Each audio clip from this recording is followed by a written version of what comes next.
চাওক উজনি অসমৰ মটক জনগোষ্ঠীৰ লোকসকলে বহাগ বিহু নিজস্ব পৰম্পৰা সুকীয়া ৰীতি নীতিৰে পালন কৰে।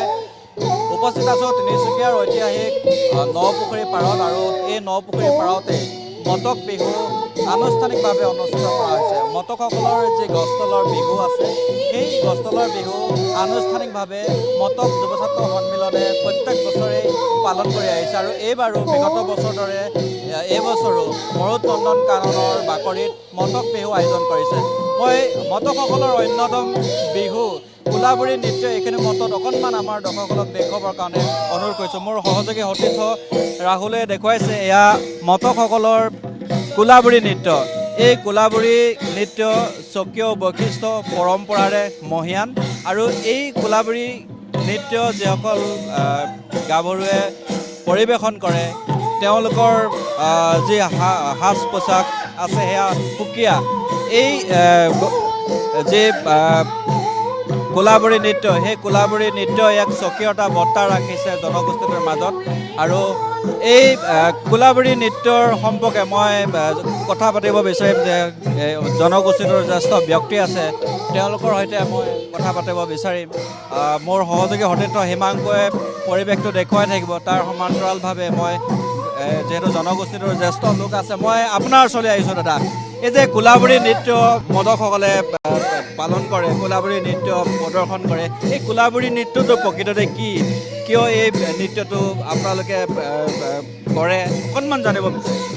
আমি মটকসকলে যেতিয়া বৰষুণ নাহে, শালি খেতি ধান খেতিৰ লগত আমি জড়িত, যেতিয়া পথাৰ খৰাং হৈ থাকে, বতৰ খৰাং হয়, তেতিয়া আমি মটকসকলে ভেকুলী বিয়া পাতোঁ আৰু সেই ভেকুলী বিয়াৰে এটা অংশই তাত এই কোলাবুৰী নৃত্য নচা হয়। মানে যেতিয়া আমি এখন ওচৰ চুবুৰীয়া গাঁও আন এখন গাঁৱৰ লগত ভেকুলী বিয়া কৰোঁ আৰু সেই বিয়াত যেতিয়া এই নৃত্যটো নাচে, আমাৰ মটকসকলে সেই ভেকুলী বিয়াৰ জৰিয়তে, সেই মাংগলিক অনুষ্ঠানটোৰ জৰিয়তে বৰষুণ আহিব বুলি এটা লোকবিশ্বাস আছে আৰু এই নৃত্যটো মানে ভেকুলী বিয়াৰ এটা অংশ।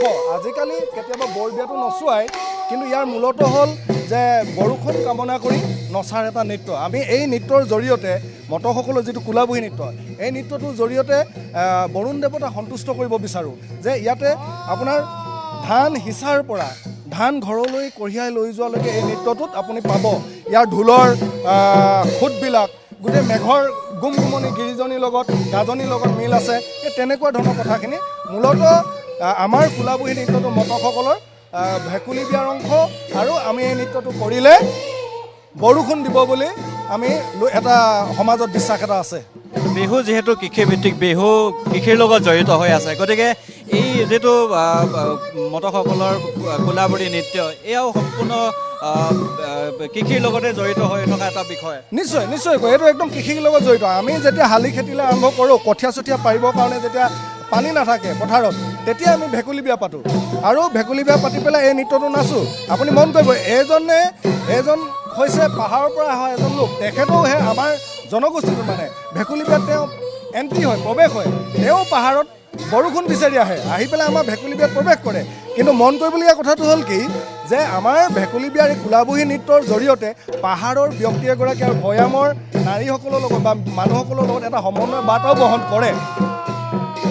চাওক, এয়াই হ'ল কোলাবুৰী নৃত্য। কোলাবুৰী নৃত্য যিহেতু বিহু যিহেতু কৃষিৰ লগত জড়িত হৈ আছে, গতিকে কোলাবুৰী নৃত্যও সম্পূৰ্ণৰূপে কৃষিৰ লগত জড়িত হৈ আছে। যেতিয়া পথাৰ খৰাং হয় বা পানী নাহে, তেতিয়াই এই নৃত্য কৰি বৰষুণৰ বাবে যিহেতু ভেকুলী বিয়া পূৰ্বতে কৰিছিল বা লোকবিশ্বাস আছে কোনো অঞ্চলত ভেকুলী বিয়া পাতি যিহেতু বৰষুণৰ বাবে বৰুণ দেৱতাক সন্তুষ্ট কৰে, গতিকে মটকসকলেও অতীজৰে পৰা এই কোলাবুৰী নৃত্য জৰিয়তে যেতিয়া খৰাং হ'ব, বৰষুণ নাহিব, তেতিয়া বৰুণ দেৱতাক সন্তুষ্ট কৰিবৰ কাৰণে এই কোলাবুৰী নৃত্য তেওঁলোকে পৰিৱেশন কৰে। এই কোলাবুৰী নৃত্যৰ জৰিয়তে মটকসকলে পথাৰত পানী আহিবৰ কাৰণে বা বৰষুণ দিবৰ কাৰণে তেওঁলোকে এই নৃত্যটো পৰিৱেশন কৰি আহিছে আৰু এই নৃত্যটোৱে সঁচাই এটা সুকীয়া মাত্ৰা দিয়ে জনগোষ্ঠীটোৰ লোকসকলৰ মাজত আৰু এই আধুনিক ধামখুমীয়াৰ মাজতো মটকসকলৰ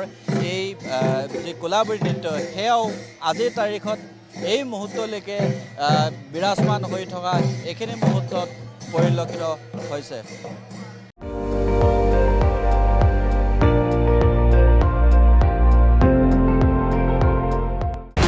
আপুনি চাই আছে ND24 সৰ্বশ্ৰেষ্ঠ নহয় সৰ্বোত্তমৰ দৌৰত